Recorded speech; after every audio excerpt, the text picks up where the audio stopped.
Kamunyenge Radio. Chamgei chitab Kalenjin nebo Kamunyenge Radio cheisubi ko logoiwek chekitestai kisubi en mesetab Kamunyenge Radio ak nesomonwa kwane JC Kiplangat. Koibet sobenyin nekimembatab kot neng'ate ng'atutik nebo Lugari Cyrus Jirongo en karonet nekayokyin betutab rani en oret neo nebo Nakuru Nairobi en kebeberta noton nebo Karai en Naivasha, kilomitaisiek tuten kong'eten taonitab Naivasha. Olekotiyingei nyasutiet noton ak basit neimuti kiprutoinik 45 ak karinyin neming'in ainetab Saloon Car Mercedes Benz.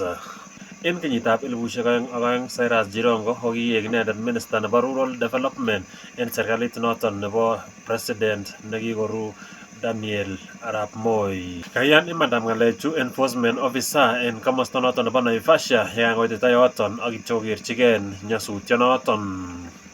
Kiek inendet membatab kot neng'ate ng'atutik kong'eten kenyitab 1997 akoi kenyitab 2002 akoi kora inendet membatab kot neng'ate ng'atutik kong'eten kenyitab 2007 akoi 2013.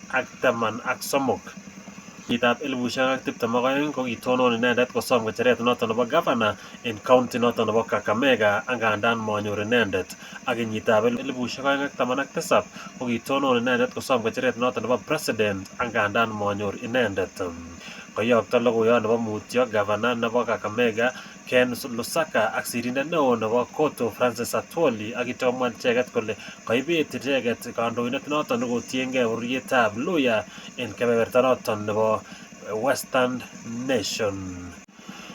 Chon ko logoiwek chekitestai kisubi en mesetab Kamunyenge Radio, ketesiet nekiwolengei Kalenjin. Testai yepchit ketesienyon nebo Kamunyenge Radio ole kibun logoiwek choton cheititootin kong'eten atkain tugul. Kainenyu ko JC Kiplangat. Chon ko logoiwekab emet en Kamunyenge Radio.